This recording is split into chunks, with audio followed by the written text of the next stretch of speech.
May mga lalaking hindi kailanman nakakatikim ng porma dahil ang porma nila napupunta sa reseta.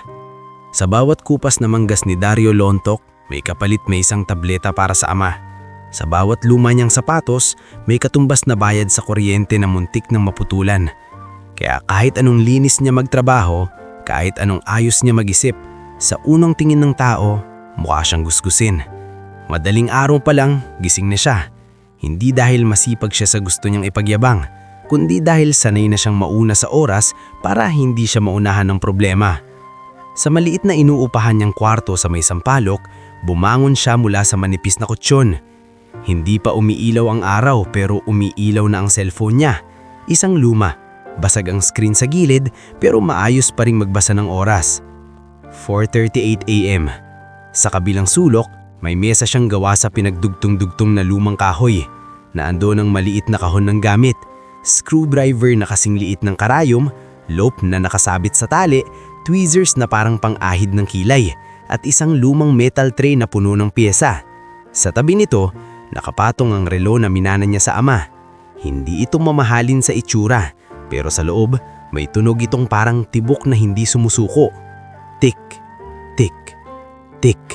Nag-CR siya, nagbihis ng lumang jacket at sumilip sa maliit na salamin. Pinunasan niya ang muka, inayos ang buhok, hindi para gumapo, kundi para magmukhang maayos kahit paano. Paglabas niya ng kwarto, naroon si Nana Pineda, ang matandang tenant sa katapat na unit. Lagi itong maaga ring gising, lagi ring may hawak na tasa ng tsaa na parang sandata niya laban sa lamig ng buhay. "Oh, Dario," bati ni Nana. Parang lagi siyang may alam na hindi mo alam. "Ang aga mo na naman, hindi ka ba nauubos?" Ngumiti si Dario ng bahagya. "Nauubos po, Nana, pero kailangan pong magpatuloy." Kumunot ang noon ni Nana. "May dala ka bang baon o puro hangin na naman?" "May tinapay po ako." Itinaas ni Dario ang maliit na plastik na may 2 pandesal at kape sa opisina. "Pandesal na naman," sabi ni Nana. Tapos biglang dumukot sa apron niya at inilabas ang maliit na lalagyan. "Oh, dalin mo to. Itlog na maalat. Hatiin mo. Huwag puro tinapay." "Nana." "Walang nana-nana." Tinapik siya ng matanda sa braso. "Kapag humina ka, sino mag-aalaga sa kanila? Saka..." Humina ang boses ni Nana. Tila naalala ang mga taong wala na. "May mga bagay sa buhay na kailangan mong tanggapin, Dario. Hindi lahat ng tulong, utang. Minsan paalala lang yan na may tao pa ring nakakakita." Hindi agad nakasagot si Dario. "Salamat po." Lumakad sa palabas ng eskinita, dala ang itlog na maalat na parang maliit na biyaya. Sa kanto, nakaparada ang tricycle ni Kuya Topi Ruedas. Malaki ang tiyan, malaki ang tawa, pero malaki rin ang puso kahit ayaw niyang ipaalam. "Oh, bossing!" sigaw ni Kuya Topi. "Sakay, ihahatid kita. Libre, kailangan ko ring magpainit ng makina." "Kuya, may bayad po ako," sabi ni Dario sabay dukot ng barya. "Bayad mo, ipambili mo ng gamot," kontra ni Kuya Topi. "Hindi ko kailangan ng barya mo, kailangan ko lang ng kwento mo para hindi ako antukin." Umupo si Dario sa likod. Habang umaandar ang tricycle, nagkwekwentuhan sila.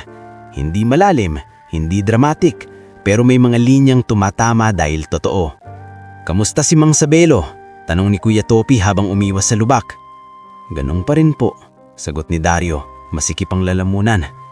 "Minsan okay, minsan parang nawawala siya. Tapos yung kamay niya, naninginig." "Rehab," sabi ni Kuya Topi. "Kailangan yan, hindi puro gamot." "Opo, pero mahal po." "Alam ko." Huminga ng malalim si Kuya Topi. "Kung may extra ako, bibigay ko, pero wala rin." "Okay lang po, kuya," mabilis na sagot ni Dario. Ayaw maging pabigat. "Kaya ko to." Tumingin si Kuya Topi sa salamin. Parang gustong sabihing, hindi mo kailangang kaya mag-isa. Pero tinuloy na lang niya ang pagmamaneho. Pagdating ni Dario sa maliit na logistics company, sinalubong siya ni Benji Alcantara, security guard na tahimik pero observant. Hindi ito pala biro, pero kapag may sinabing ingat, ramdam mo. "Morning, Dario," sabi ni Benji. Iniawat ang logbook. "Morning, Kuya Benji." Saglit na tinignan ni Benji ang sapatos ni Dario. May lamat sa gilid, Halatang ilang buwan na nakikipaglaban sa ulan at putik. May extra rice ako mamaya.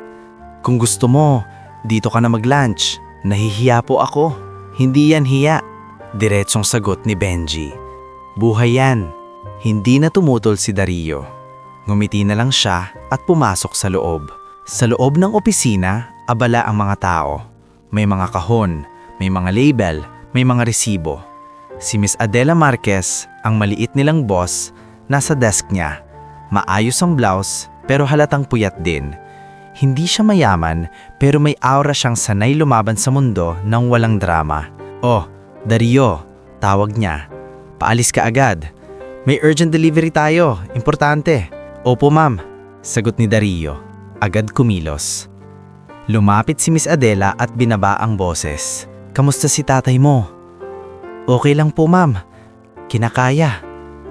"May extra bonus ka mamayang hapon," sabi ni Miss Adela, kunwari casual. "Performance bonus. Nakita ko kasi na ikaw lagi ang nagbubuhat ng mahirap na route."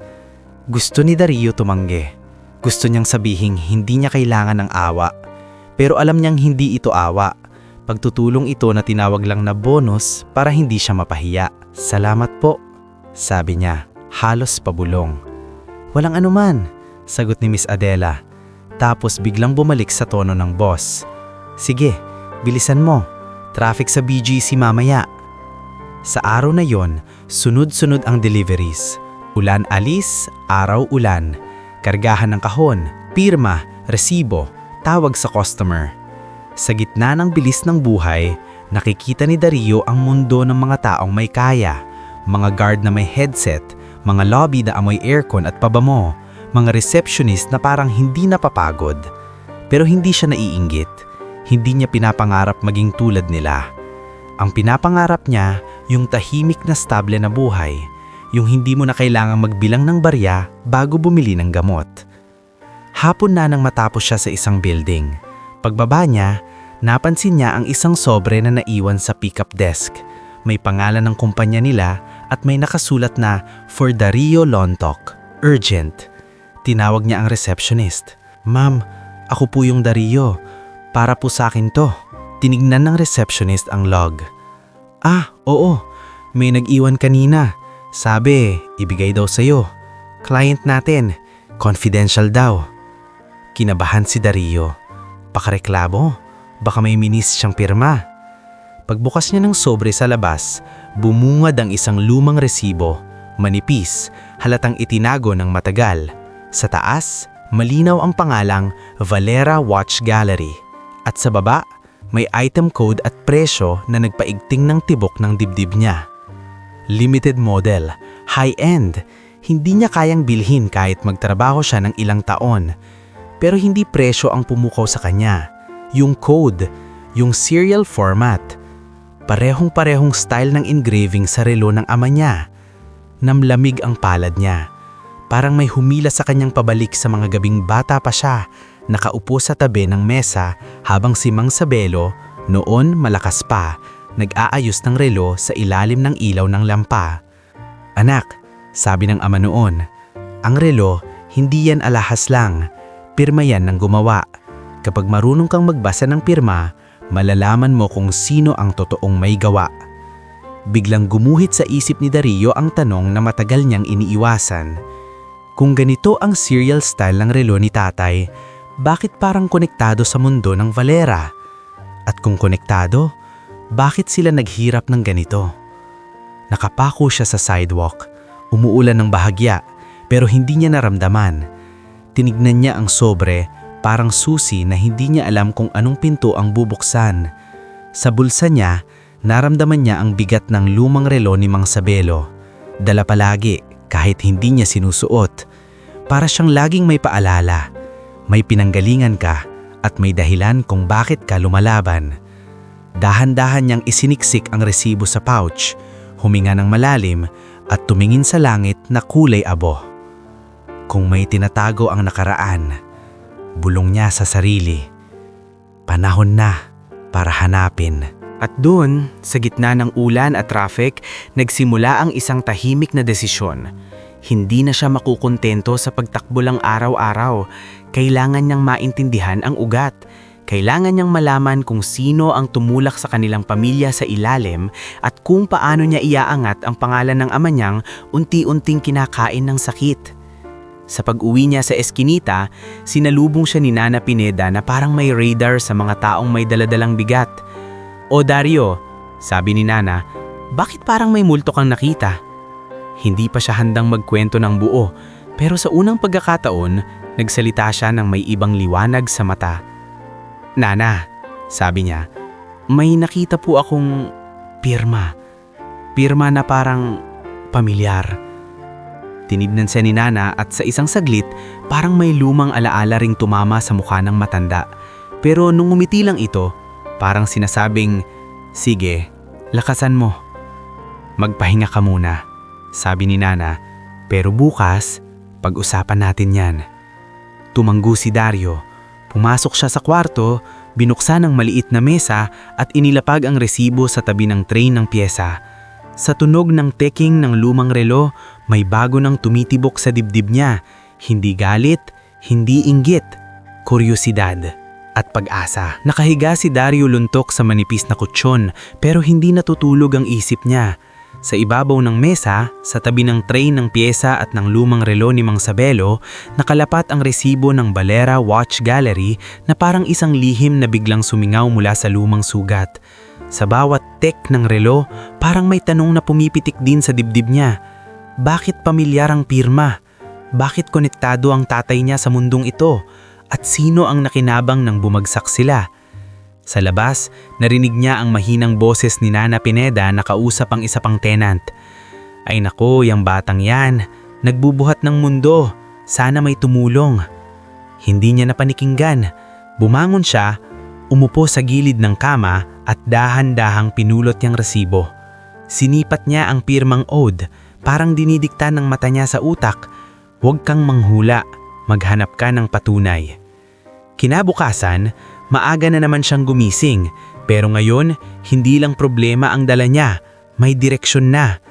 Sa kusina ng inuupahan, nadatnan niya si Nana Pineda na may tsaa, gaya ng dati.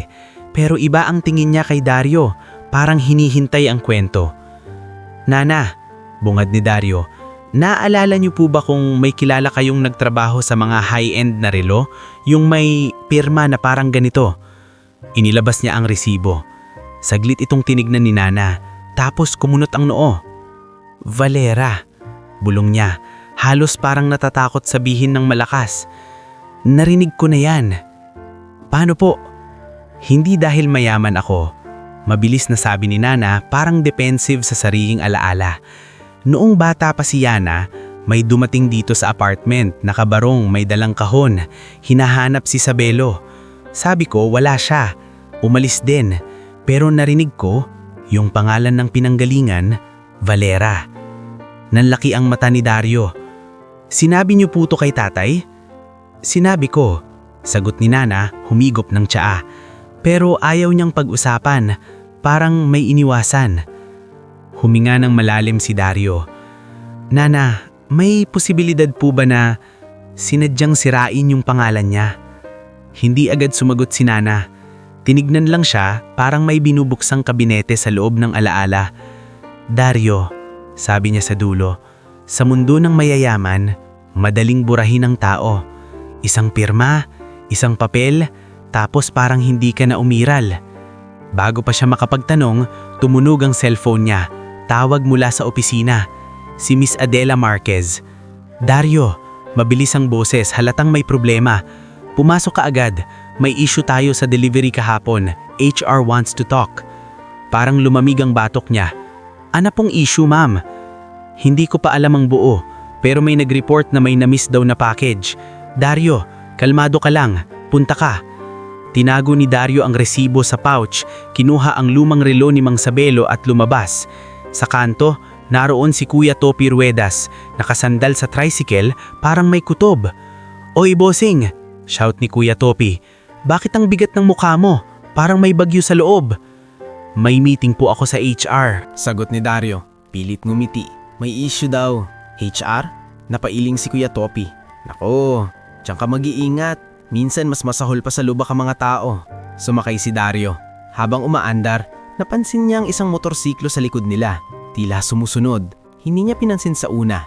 Pero nang lumiko si Kuya Topi at lumiko rin ito, kinabahan siya. Kuya, bulong niya. Parang may sumusunod. Tumingin si Kuya Topi sa side mirror. Oo nga, pero hayaan mo.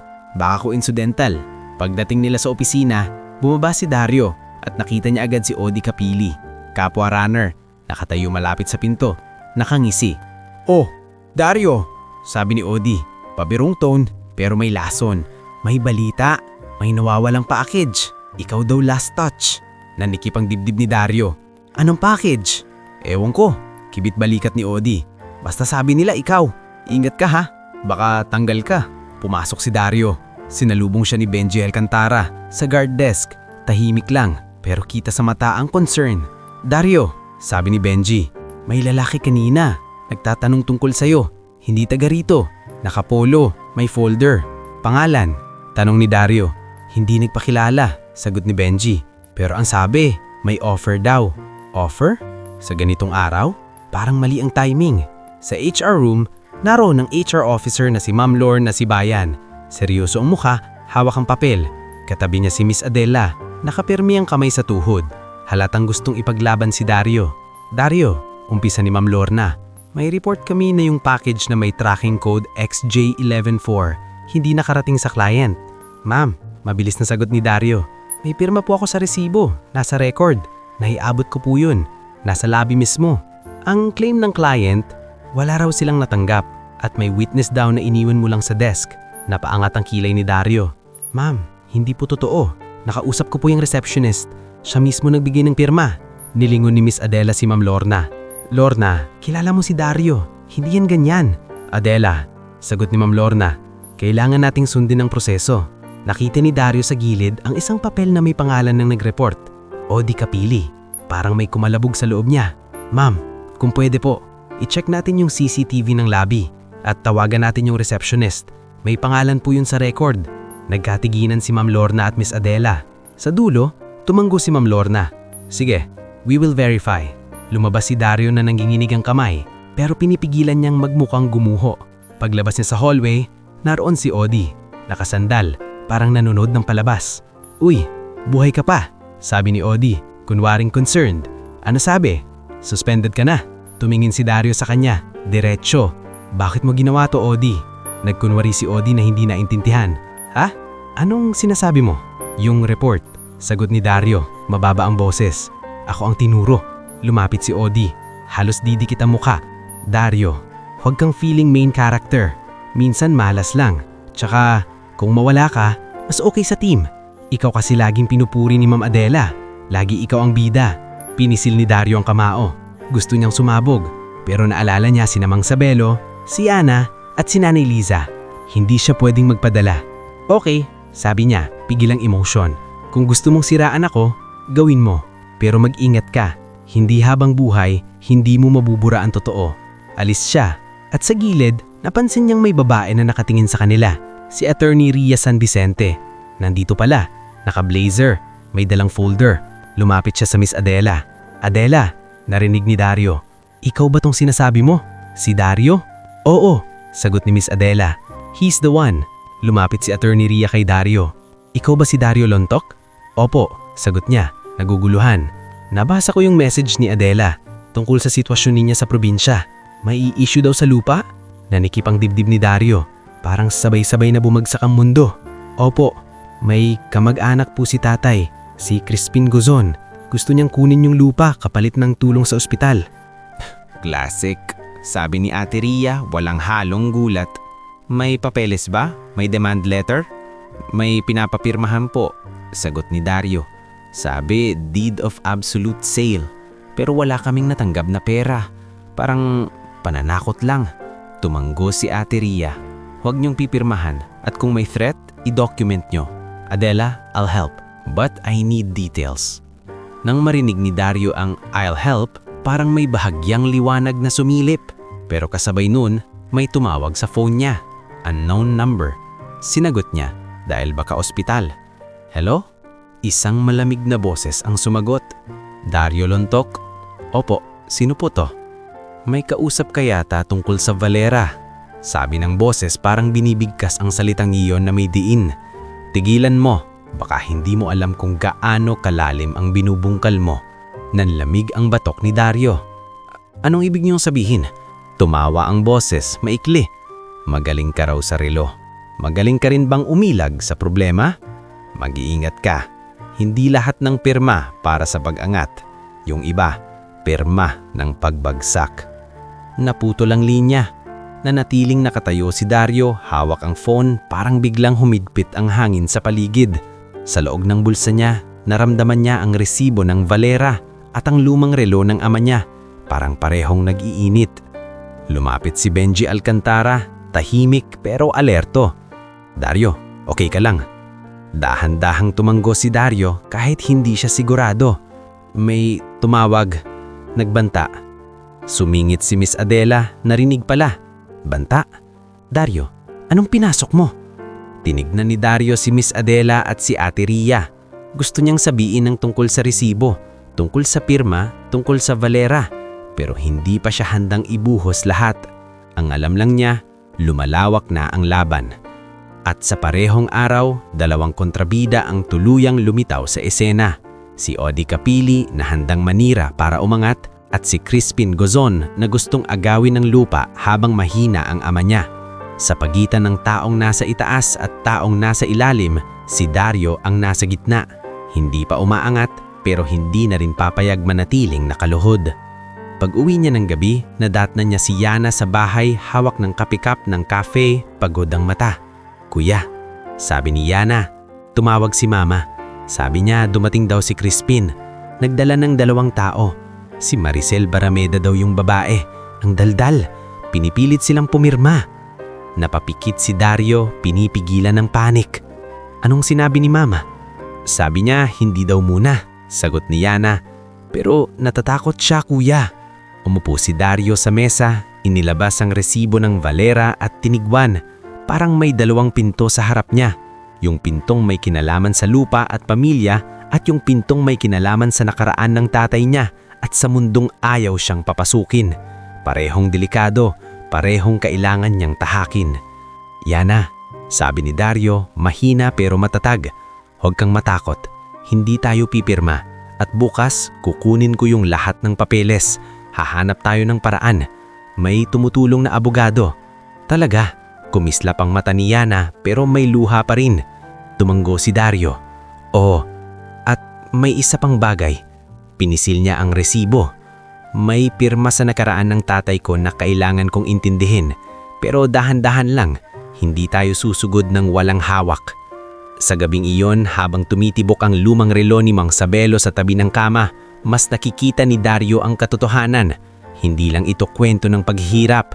Ito ay kwento ng mga taong sinadyang itulak sa ilalim at ng isang lalaki na kahit mukhang gusgusin ay unti-unting natututong tumayo ng tuwid.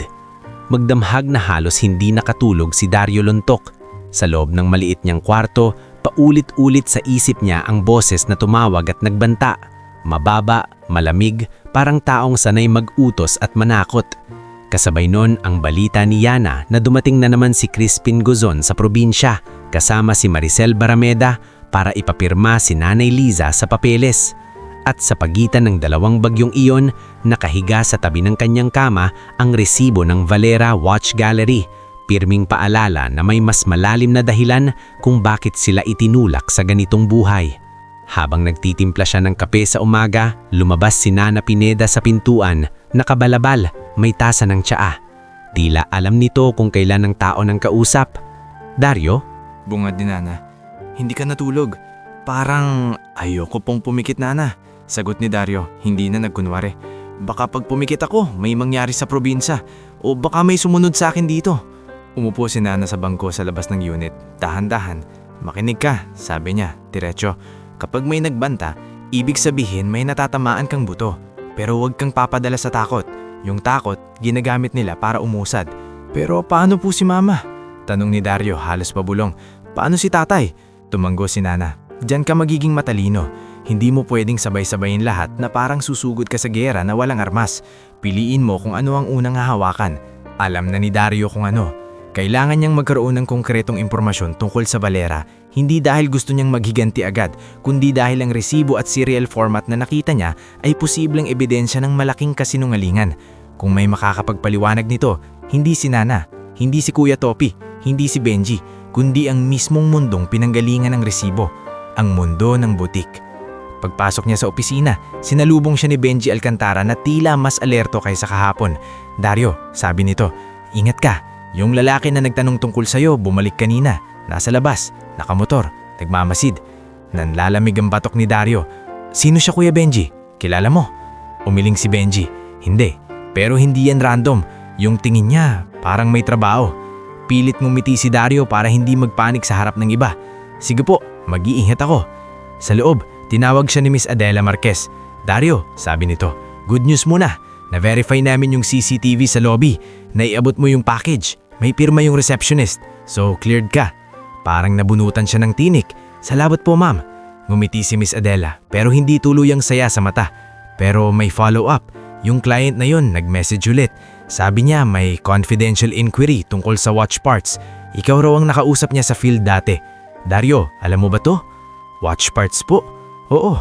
Inabot ni Miss Adela ang printed email. May request for sourcing and inspection. Valera Watch Gallery ang pickup point. BGC. Parang may kumanabog sa dibdib niya. Parang tinutulak siya ng tadhana pabalik sa resibo. Ngunit kasabay nun, sumagi ang banta sa phone. Tigilan mo. Iyon ang sinabi. At ngayon, may trabaho silang may direktang koneksyon sa Valera. Kumalma siya. Kinagat ang dila. Ma'am, pupunta po ako. Tumingin si Miss Adela sa kanya. Dario, kung may problema, sabihin mo. Huwag kang mag-isa. Saglit na nagatubili si Dario. Gusto niyang sabihin ng lahat. Resibo, serial, banta. Pero pinili niyang maging maingat. Ma'am, may pinagdadaanan lang po sa pamilya. Pero kaya ko. Okay, tumanggo si Miss Adela. Pero mag-message ka sa akin kapag may kakaiba. Bago siya umalis, dumaan si Attorney Ria San Vicente sa opisina. May dala itong folder at parang galing sa korte. Lumapit kay Dario at binaba ang boses. Nakausap ko si Adela, sabi ni Attorney Ria. Kailangan ko yung kopya ng papeles na pinapapirmahan ni Crispin Guzon at yung names ng kasama. Maricel Barameda, tama? Opo, sagot ni Dario. Sabi ni Yana, yun daw. Good, tumanggol ang abogado. Document everything, wag pipirma. At kung may threat, isave mo. Napakurpak si Dario. May threat po. Umingo si Attorney Lia. Then more reason. Dario, wag kang matatakot sa malalakas ang boses. Madalas, malakas ang boses kasi mahina ang kaso. Napangiti siya kahit kaunti. Salamat po. Paglabas niya ng opisina, nakatayo sa kanto si Kuya Topi Ruedas. Halatang naghihintay. Sabi ko na, may biyahe ka. Sama ako. Para hindi ka magbukang mag-isa. Kuya, baka abala. Abala? Wala akong pasahero. Tapos tumuro sa tricycle. Sakay na. Habang umaandar sila papuntang BGC, hindi mapakali si Dario. Minsan tumitingin sa side mirror, hinahanap kung may sumusunod. Sa likod nila, may motorsiklo na minsang lumalapit, minsang lumalayo. Hindi sigurado kung sila nga ang sumusunod, pero ramdam niya ang panganib sa hangin. Kuya, bulong ni Dario, kung may mangyari, huwag po kayong madamay. Tumawa si Kuya Topi pero hindi masaya. Dario, ang buhay, madaming madamay. Ang tanong, sino ang handang tumayo kapag may inaapi? Hindi na nakasagot si Dario. Pagdating sa Valera Watch Gallery, iba ang mundo. Malinis ang salamin, mabango ang hangin, malamig ang ilaw. Parang lahat dito walang bahid ng pawis. Bumaba si Dario sa tricycle. Suot pa rin ang lumang jacket niya. May alikabok sa laylayan. Sa gilid, pumuesto si Kuya Topi. Kunwaring nagahayos ng side mirror pero halatang nagbabantay. Sa pinto, may guard na nakasuit. Sir, may appointment po ba kayo? Pick up po, sagot ni Dario. Inabot ang email print from Adela Marquez Logistics. Tinignan ng guard tapos tumunggo. Okay sir, please wait inside. Pagpasok ni Dario, agad siyang sinalubong ng hangin na parang aircon na may kasamang panghusga. Sa loob, nakadisplay ang mga relo na parang mga santo sa altar. Bawat isa may sariling ilaw, sariling pedestal. May mga customer na naka-blazer, may mga babaeng naka-scarf, may mga lalaking may dalang leather folder. Sa counter, lumapit ang isang babae, si Tessa Montenola, ang sales supervisor. Maayos ang makeup, matalas ang mata. Tinignan niya si Dario mula ulo hanggang paa. Parang nag-i-scan ng barcode ng pagkatao. Yes, sabi ni Tessa, malamig. Ma'am, pick up po ako. For Adela Marquez Logistics. Sagot ni Dario, inabot ulit ang papel. Hindi agad kinuha ni Tessa.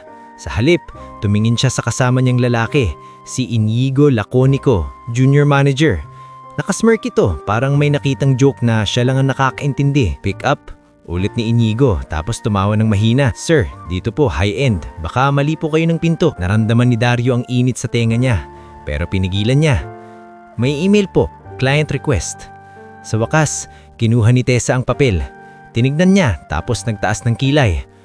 Okay, wait ka dyan. Itinuro niya ang isang sulok malapit sa pinto. Hindi upuan, hindi lounge, sulok na parang parking ng mga hindi dapat nandito. Tumayo si Dario roon. Sa likod niya, narinig niya ang bulungan. Grabe, pumapasok na ngayon dito mga ganyan. Sabi ng isang babaeng customer, hindi naman pabulong. Naku, baka mang snatch yan. Tapos tumawa. Tumiklop ang sikmura ni Dario. Hindi dahil sa insulto lang, kundi dahil alam niyang hindi ito ang unang beses na ganito ang mundo sa kanila. Ilang taon na siyang pinipili ng tao sa itsura, lumapit si Inigo, parang gustong maglaro. Sir, sabi nito, tingin-tingin lang ha, huwag hawakan, baka madi mo kayanin kung masira. Kumalma si Dario, tinitigan si Inigo. Hindi ko po hahawakan, hindi ko po ugaling manghimasok sa hindi akin. Oh, nag-angat ng kilay si Inigo, parang naasar na hindi nag-react si Dario. Bakit ka nandito? Baka magtatanong ka ng presyo. Baka magpapatawad ka pa pag narinig mo. Bago pa makasagot si Dario, may dumaan na elegante at tahimik na babae, si Ma'am Clarice Yulo. Nakasimpleng dress pero halatang may class na hindi kailangang ipagsigawan. Huminto siya sandali, tumingin kay Dario, saka kay Inigo. Is there a problem? Tanong ni Clarice, mahinin pero may otoridad. Wala po ma'am. Mabilis na sagot ni Tessa, biglang nag-iba ang tono. Just handling a pickup. Tumanggo si Clarice, pero nanatiling nakatingin kay Dario. Parang may nakikita siyang higit sa jacket at sapatos. Sa labas, sa salamin, nakita ni Dario si Benji Alcantara. Hindi, mali. Hindi si Benji. Pero may lalaking nakatayo sa labas, nakapolo, may folder, nakatingin sa loob. Parang yun ang lalaking tinutukoy ni Benji na nagmamasid. Nalamig si Dario, pero bago pa niya ma-process, tumunog ang phone niya. Isang tawag. Unknown? Hindi, may lumabas na pangalan. Mr. Leandro Keane. Parang nag-flash ang mundo. Hindi pa niya kilala ng buo ang pangalang iyon pero naramdaman niyang malaki. Naisip niya, ito ba yung offer na sinabi ni Benji? Ito ba yung koneksyon sa resibo? Sinagot niya, pinilit maging kalmado kahit naninginig ang daliri. Hello po? At sa sandaling iyon, tumahimik ang paligid.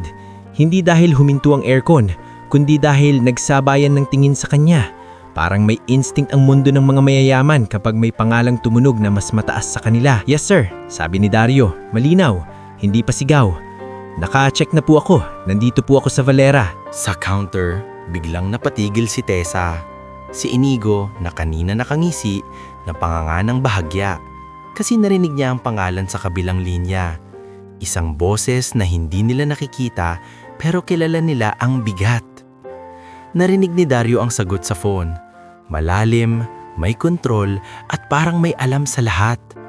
Dario, sabi ng boses, tell me, nasa loob ka ngayon? Opo. Good, sagot ni Mr. Leandro Kian. Pakisabi sa kanila, don't touch anything. I'm calling the gallery. Doon mas lalong nanlamig si Tessa. Parang biglang lumiit ang butik. Parang biglang lumaki ang gusgusing lalaking pinagtayuan nila. At hindi pa tapos. Dahil sa gitna lang tawag, nabanggit ni Dario nang hindi sinasadya ang dahilan na kumurot sa lahat ng nakikinig. Opo sir, yung tungkol po sa serial at sa dating master watchmaker. Parang may yelong bumagsak sa dibdib ng mga tao sa counter. Si Clarice Yulo napatingin ng matalim. Parang may puzzle na biglang nag-click. Si Inigo napalunok. Si Tessa namutla. At sa unang pagkakataon sa buhay ni Dario, naramdaman niya ang kakaibang baliktad na hangin. Hindi siya ang nilalamig sa hiya. Sila ang nilalamig sa takot. Nanatiling nakataas ang phone ni Dario luntok sa tabi ng tenga niya. Pero ang tunog na naririnig niya ay hindi na lang boses ni Mr. Leandro Kian. Naririnig niya rin ang kakaibang katahimikan ng isang lugar na sanay magmataas. Kanina lang pinagtayuan siya sa sulok na parang bawal huminga. Ngayon, parang bawal na silang magsalita. Yes sir, sabi ni Dario. Maingat ang tono, hindi nanunumbat. Nandito po ako sa loob. Sa counter, nanginginig ang daliri ni Tessa Montinola habang pilit niyang inuupo ang mukha sa pagiging professional. Si Inigo Laconico na kanina may smirk, ngayon parang nanlambot ang panga. Sir, singit ni Tessa, biglang lumambing ang boses. Pwede po ba hindi siya pinansin ni Dario? Hindi dahil gumaganti siya, kundi dahil may mas mahalagang dahilan kung bakit siya nandito. Yung serial, yung dating master watchmaker, yung pangalang itinago sa loob ng mga taon. Sa labas ng salamin, naroon pa rin si Kuya Topi Ruedas, nakapwesto sa may gilid, kunwaring may inaayos sa tricycle, pero halatang nakatutok ang mata. At sa kabilang side, sa labas ng butik, tumayo pa rin yung lalaking nakapolo na may folder, yung tila trabaho ang tingin. Parang naramdaman ni Dario na hindi lang ito simpleng eksena ng paghamak, may mas malalim na larong gumagalaw. Dario, muling sabi ni Mr. Leandro Kian sa kabilang linya, "Don't argue with them, just wait, someone will escort you." Opo sir. Naputo lang tawag. Sa sandaling iyon, parang nagising ang butik. Nag-umpisang gumalaw si Tessa, mabilis, parang nag-aayos ng sunog. Sir Dario, sabi niya, pilit nakasmile. Please, dito po muna kayo sa lounge. May water po tayo. Kanina, sulok. Ngayon, lounge. Ganon kabilis magbago ang trato kapag nabanggit ang tamang pangalan. Hindi umimik si Dario. Umupo siya sa lounge na itinuro pero nanatiling alerto ang mata niya. Si Clarice Yulo, yung eleganteng babae, lumapit at umupo sa kabilang upuan, hindi para mag-PR, kundi para magmasid. Dario, right? Mahina niyang tanong. Opo. May tanong ako, sabi ni Clarice. Yung dating master watchmaker, anong alam mo? Sandaling nag-atabili si Dario, pero naalala niya ang payo ni Nana Pineda. Piliin mo ang unang hahawakan. Sa puntong ito, kailangan niyang kumapit sa taong may posisyon at mukhang hindi basta-basta. May lumang relo ang tatay ko at may serial style na kapareho ng nakita ko sa resibo ng Valera. Hindi ko pa alam kung ano ang ibig sabihin, pero parang may koneksyon siya sa high-end. Tumunggo si Clarice, parang pinagdudugtong ang piraso ng puzzle sa loob ng isip niya. I see. Hindi na siya nagtanong pa, pero ang tingin niya kay Dario ay nagbago. Hindi awa, hindi pagtingin sa mahirap, para bang kinikilala niya ang isang bagay na matagal na nilang tinatakpan. Ilang minuto lang, dumating ang isang lalaking nakasuit, may ID na operations. Sir Dario Lontok, tanong nito. Opo. Please come with me. Mr. Kian requested that you be brought to the workshop room. Opo sir. Naputo lang tawag. Sa sandaling iyon, parang nagising ang butik. Nag-umpisang gumalaw si Tessa, mabilis, parang nag-aayos ng sunog. Sir Dario, sabi niya, pilit nakasmile. Please, dito po muna kayo sa lounge. May water po tayo. Nanikip ang dibdib ni Dario. Workshop room? Sa likod ng butik? Tumayo siya, at sa paglalakad niya, napansin niyang sinusundan sila ng tingin ni Tessa at Inigo. Hindi na may pangungutya, kundi may takot. Yung takot na parang alam nilang may lalabas na katotohanan na sisirain sa mga alam ng tao tungkol sa kanila. Pagpasok nila sa likod ng butik, nagiba ang amoy. Wala na yung pabango ng sales floor. Dito, amoy metal at oil. Amoy trabaho. Sa isang maliit na kwarto na may malinis na mesa at ilaw na nakatutok sa kahon, naroon ang isang lalaking may salamin at tahimik na aura. Si Dr. Sion Marcado, head technician. Katabi niya ang isang babae na may laptop at folder, si Patrice Gelan, auditor. At sa gilid, nakatayo si Mr. Leandro Kian, matangkad, kalmado, pero halatang sanay magpabigat ng presensya.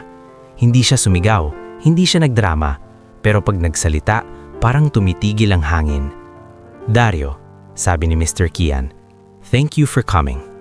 Sir, sagot ni Dario, yumuko ng bahagya, hindi dahil alipin siya, kundi dahil respeto ang kinalakihan niya.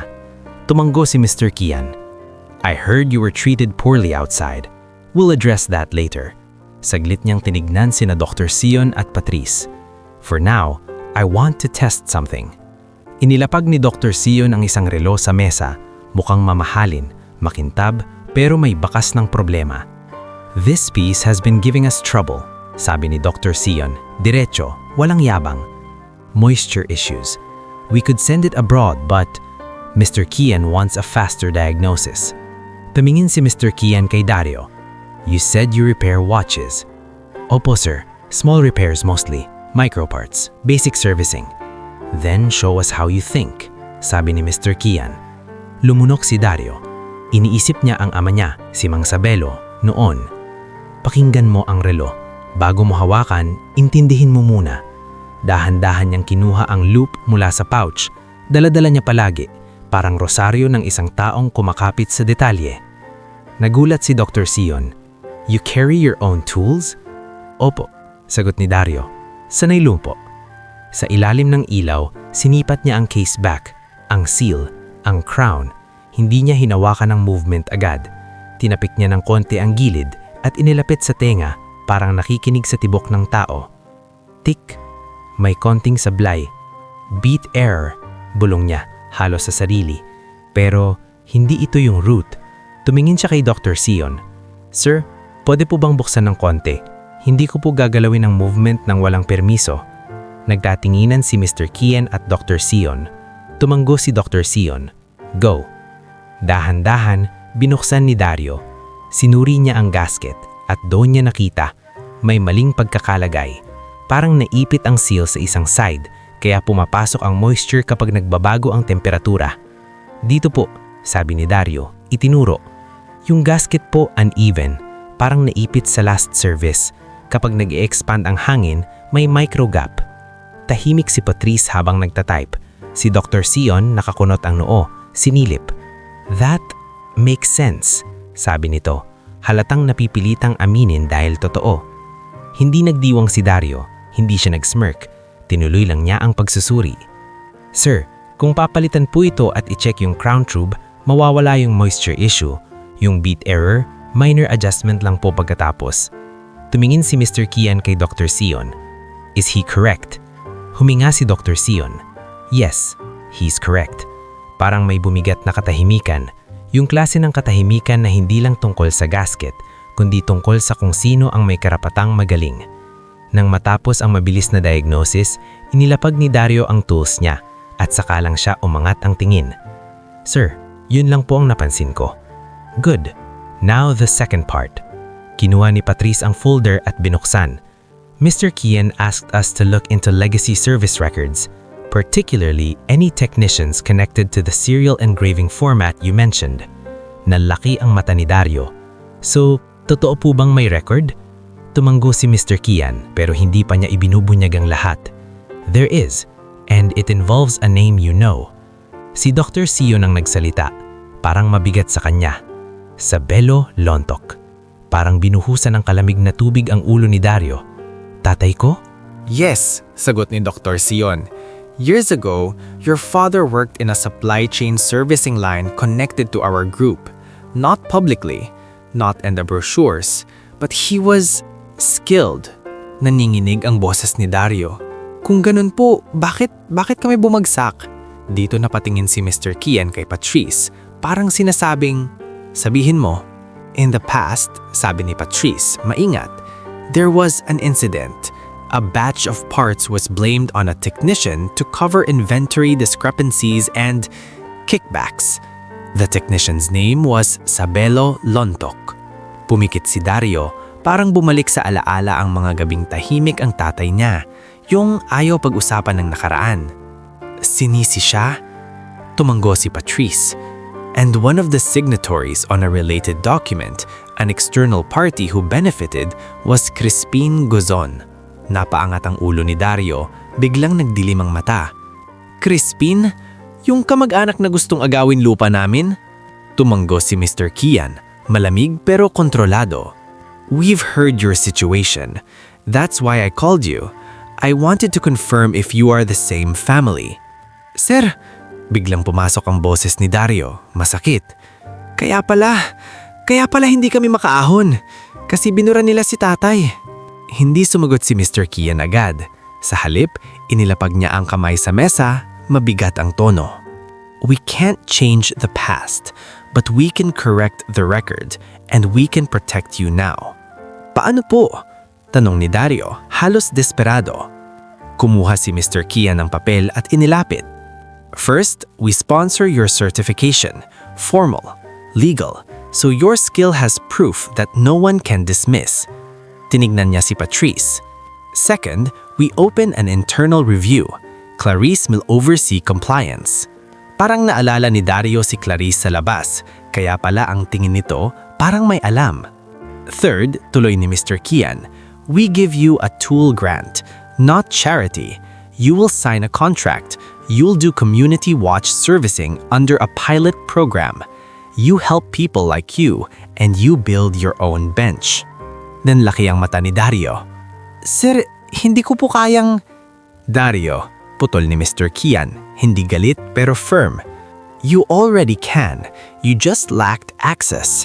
We provide access. You provide integrity. Sa gilid nagsalita si Dr. Sion. And your father, if he's willing, we can arrange rehab support, not as a payout, as part of restorative action. Nang marinig ni Dario ang rehab, parang naputol ang matagal niyang hinahawakang bato sa dibdib. Hindi ito biglang yaman, hindi ito magic, pero ito yung una nilang hakbang na may sistemang kakampi, hindi laban. Lumunok siya, pinigil ang luha. Sir, salamat po. Don't thank me yet, sabi ni Mr. Kian. This will not be easy. People will resist, and Crispin Gozon will likely react. Parang sumagi ulit sa isip ni Dario ang banta sa phone. Sir, may tumawag po kahapon. Nagbanta. Sabi tigilan ko daw ang Valera. Tumanggo si Mr. Kian. We expected that. Clarice and Patrice will document it. If necessary, we'll provide security coordination. Sa sandaling iyon, naramdaman ni Dario ang pagbabago sa direksyon ng buhay niya. Hindi pa siya umaangat sa tuktok, pero hindi na siya nakalublob sa ilalim. May hawak na siyang sinulid na pwedeng hilahin para maibalik ang pangalan ng ama niya. Paglabas niya ng workshop room, bumungad si Clarice Yulo sa hallway. Dario, sabi niya, I'll need your cooperation and your honesty. Opo, sagot ni Dario. Also, dagdag ni Clarice, tumingin siya ng diretsyo. What happened outside, the way Tessa and Inigo treated you, will be on record, not for revenge, for accountability. Dahan-dahang tumanggo si Dario. Hindi ko po kailangan ng ganti, ma'am. Kailangan ko lang po ng hustisya at ng pagkakataon. Sa labas ng butik, naghihintay si Kuya Topi. Pagkakita niya sa Dario, agad siyang tumayo. Oh, bossing! Anong nangyari? Parang ibang mukha mo ah. Huminga si Dario. Tumingin siya sa langit ng BGC. Pareho pa ring langit pero parang mas maluwag na ang hangin. Kuya, sabi niya, mahina. Totoo pala, kilala nila si tatay. At si Crispin, siya pala yung dahilan. Napamura si Kuya Topi mahina. Hayop? Hindi na tumawa si Dario. Sa halip, hinawakan niya ang pouch sa bulsa. Nandoon ang resibo. Nandoon ang lumang relo ni Mang Sabelo. Ngayon, may kasamang bagong papel sa loob. Certification sponsorship, tool grant draft, at listahan ng records na sisimulan nilang buksan.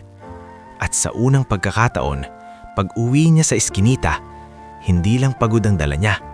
May bitbit siyang konkretong plano at isang pangakong hindi na niyang hahayaang burahin muli ang pangalan ng ama niya.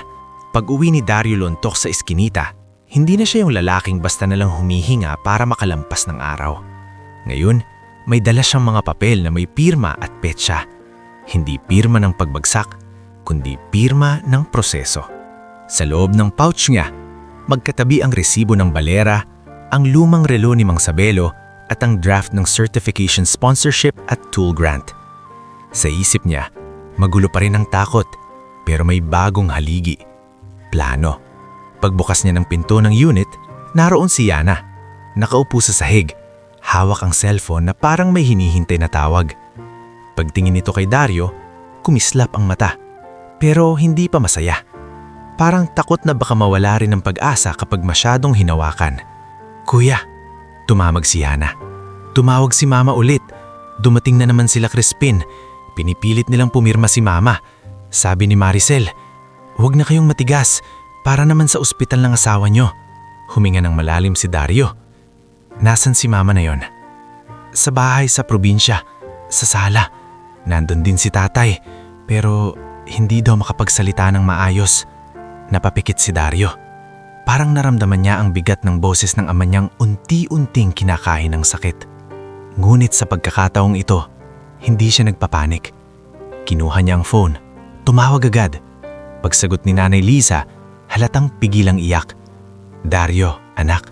Mama. Mahinahon pero matatag ang boses ni Dario. Huwag kayong pipirma. Naririnig niyo ako? Oo. Sagot ni Nanay Liza, nanginginig. Pakisabi kay Crispin, tuloy ni Dario. May abogado na tayo, Attorney Ria San Vicente. At kung magtataas siya ng boses, i-record nyo. May narinig si Dario sa kabilang linya, boses ni Maricel Barameda, masyadong malakas para hindi makarating sa kanya. Aba, attorney pa, wala naman kayong pambayad. Sumingit ang boses ni Crispin Gozon, malalim at may halong pangmamaliit. Dario, huwag kang umarte. Hindi mo kayang ayusin to. Lupa lang yan. Kapalit ng tulong, pipirma kayo. Kung hindi, di bahala kayo sa ospital. Naninikip ang panga ni Dario. Crispin, sabi niya, diretso. Wala kayong karapatan. Hindi kami pipirma. At kung anong ginagawa nyo ngayon, pananakot yan. Tumawa si Crispin, parang sanay manalo. Pananakot? Anak, real talk yan. Mahirap kayo, wala kayong laban. Pinatay ni Dario ang tawag nang hindi na nakipagtalo pa. Pagkatapos, agad niyang tinawagan si Attorney Ria. Attorney Ria, sabi niya pagsagot. Nandun na sila Crispin at Maricel. Pinipilit si Mama. May threats. Good you called, sagot ni Attorney Ria, mabilis at alerto. I-message mo sa akin ngayon ang address at ipapadala ko yung barangay contact at magfa-file tayo ng immediate complaint for coercion. At Dario, kailangan ko rin yung lumang link. Yung sinasabi mo na may record si Crispin sa mas malaking issue. Totoo ba yun? Saglit na tahimik si Dario. Ito na yung tulay na matagal niyang hinahanap. Yung koneksyon ng kasalukuyan sa nakaraan. Opo, sagot niya. May auditor po, si Patrice Jelan at compliance officer, si Clarice Yulo. Nakadokumento na signatory si Crispin sa lumang incident na sumira sa pangalan ni tatay. Then that changes everything, sabi ni Attorney Ria. Because now, may pattern, may motive. Dario, don't worry. We'll do this clean. Sa mga sumunod na linggo, hindi naging madali. Ang improvement, hindi parang eksena sa pelikula na biglang yayaman. Improvement ito na dumadaan sa pila, sa papeles, sa pagod, pero tuloy-tuloy. Sa opisina, sumubukan pa rin ni Odi Kapili manira. Minsan nagpaparinig, minsan sinisilip ang cellphone ni Dario kapag may tawag.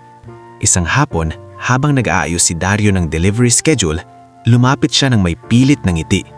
Oh, Dario, sabi ni Odi na may pilit ng ngiti.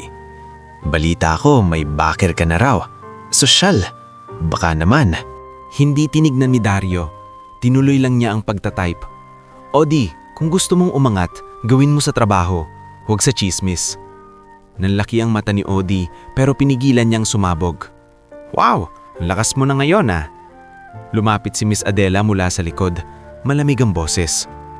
Odi, may report ako tungkol sa'yo. Yung incident ng missing package, may ebidensya na ikaw ang nag-initiate ng false claim. HR will handle it. Namuti ang mukha ni Odi. Ma'am, hindi po. Save it, putol ni Miss Adela. This is not about Dario. This is about your integrity. Umalis si Odi. Halatang yayanig ang mundo niya. Hindi siya agad natanggal sa araw na yon dahil proseso nga. Pero kinabukasan, nakanotice siya ng suspension pending investigation. Unang beses na nakita ni Dario na may consequence pala ang pang-iipit kahit mabagal. Samantala, nag-umpisa si Dario sa certification program na sponsored ni Mr. Leandro Kian. Sa unang araw ng training, Hawak niya ang ID na may pangalan niya. Hindi na runner lang, kundi trainee sa watch servicing. Katabi niya sa workshop ang ilang technicians na may years of experience. Pero wala siyang yabang. Ang dala niya, gutom na matuto. Si Dr. Sion Mercado ang minsang lumapit sa kanya habang naglilinis sila ng tools. Dario, sabi nito, you're quick, but don't rush precision. The difference between okay and excellent is patience. Opo sir, sagot ni Dario. Tatay ko po ang nagturo sa akin. Makinig muna bago hawak. Tumanggo si Dr. Sion, parang may bigat sa mata. Your father, he should have been recognized. Sa kabilang banda, si Clarice Yulo at Patrice Jelan naman gumagalaw sa papel. May internal review na nagsimula. Hindi lumabas sa balita, tahimik lang. Pero para kay Dario, ito ang pinakamalakas na tunog. May nagbubukas ng file na matagal nilang ikinandalo. Isang gabi, tumawag si Patrice. Dario, sabi ng auditor, we found old service logs and a memo trail. Your father was blamed, but the fault traces lead elsewhere. And Crispin Guzon, he wasn't just a relative. He benefited from the procurement side. He signed off on a document that redirected liabilities. Pwede po ba yung gamitin sa korte? Tanong ni Dario, halos hindi makahinga. We'll coordinate with Attorney San Vicente, sagot ni Patrice. But yes, it helps establish wrongdoing. Dumating ang araw ng unang hearing sa probinsya tungkol sa lupa at coercion complaint. Dumating si Nanay Lisa na simple ang damit. Nanginginig ang kamay pero matapang ang tindig. Kasama niya si Yana at si Mang Sabelo. Nakaupo sa wheelchair, tahimik pero ang mata niya parang may gustong ipaglaban kahit hindi maibuka ang bibig. Nandoon si Crispin Guzon, naka-polo shirt, may ngiti ng parang kaya ko kayong bilhin. Nandoon din si Maricel Barameda, ang daldal, hawak ang folder na parang armas. Sa gilid, dumating si Attorney Ria San Vicente, may dalang mga dokumento. Pagtingin niya kay Dario, tumanggo siya. Ready? Huminga si Dario. Ready po. Sa pagharap ng barangay mediator at sa formal na proceedings, pinakita ni Attorney Ria ang mga papeles na pinapapirmahan. Walang consideration, walang proper disclosure. Pinakita rin niya ang voice recording ng pananakot ni Maricel. Nang i-play ito, narinig sa silid ang boses na, "Pipirma kayo kung ayaw nyo, bahala kayo sa ospital." Namutla si Maricel. "Edited yan," sigaw niya. "Then we submit it for authentication," sagot ni Attorney Ria, kalmado. But the pattern stands. Tumayo si Crispin, pilit magmukhang biktima. "Attorney, gusto ko lang tumulong. Mahirap sila. Ako yung lumalapit." Hindi po tulong ang pananakot at mayroon pa po akong ibang ipapakita. Dito, inilabas niya ang printed certified extracts na galing sa compliance review. May supporting notes ni na Clarice at Patrice.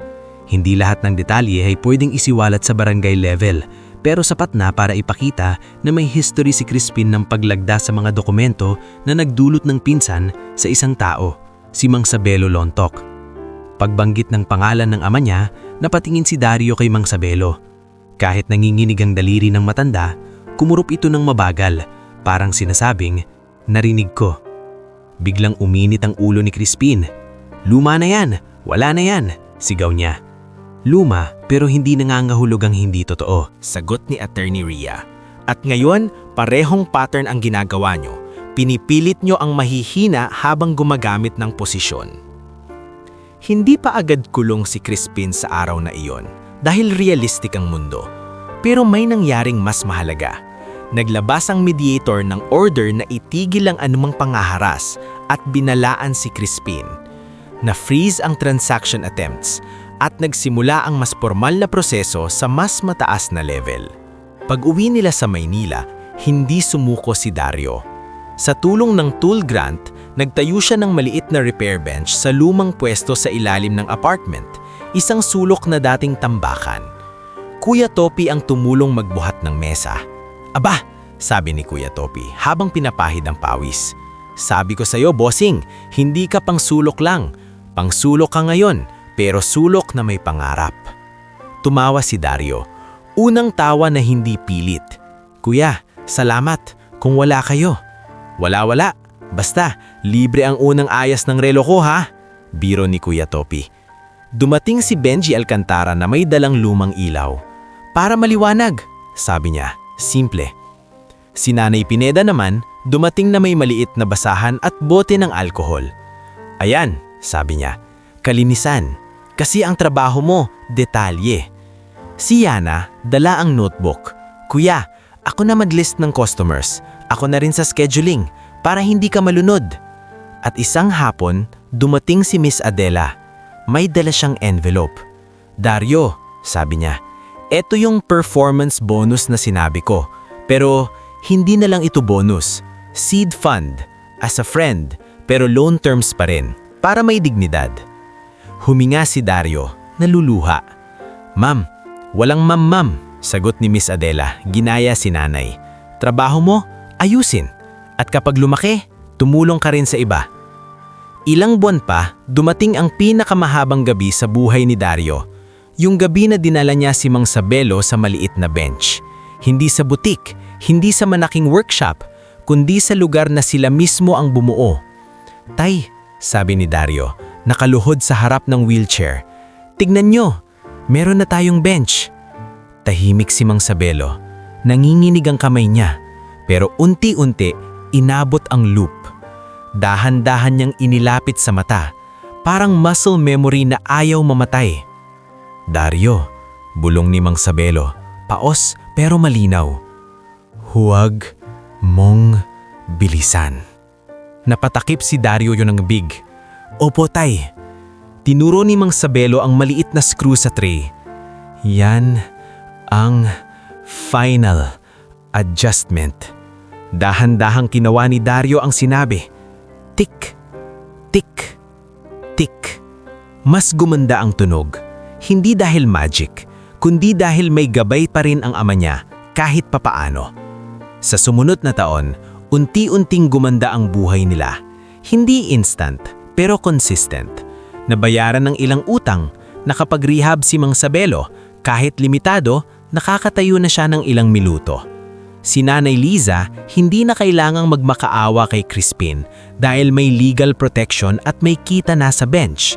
Si Tessa Montinola at Inigo Laconico nakatanggap ng formal disciplinary action mula sa group. Hindi para ipahiya, kundi para itama ang kultura. Isang araw, dumaan si Inigo sa maliit na bench, tahimik, walang smirk. Dario, sabi niya, hirap lumunok. Sorry sa ginawa namin. Tinignan siya ni Dario, pagod pero kalmado. Sana sa susunod, bago kayo tumingin sa damit, tumingin muna kayo sa tao. Tumanggo si Inigo at umalis nang hindi na nagsalita. Tungkol kay Crispin, hindi siya biglang nawala, pero unti-unti bumagsak ang bangko ng kapit niya. Na-black ang attempt sa lupa, naging mas malakas ang kaso ng coercion at related complaints, at ang pinakamabigat sa kanya, lumabas ang record na matagal niyang tinakpan. Kapag dumaan siya sa barangay, hindi na siya tagapagligtas, siya na yung nanggigipit. At sa araw na binili ni Dario ang unang mamahaling relo, hindi mula sa yabang, kundi mula sa ipon at legal na kinita, hindi niya ito sinuot para ipamukha. Inilagay niya ito sa isang maliit na frame sa tabi ng lumang relo ng ama niya. Nakita ni Nana Pinega, "Oh, bakit hindi mo suotin? Para makita ng lahat." Ngumiti si Dario. "Hindi ko po binili para may mainggit. Binili ko para may paalala." "Anong paalala?" tanong ni Yana, nakatingin sa frame. Tinignan ni Dario ang lumang relo ni Mang Sabelo, yung relo na tumibok kahit sila'y nilubog. Na hindi suot ang dignidad, sabi niya. Mahina pero buo. Pinaninindigan.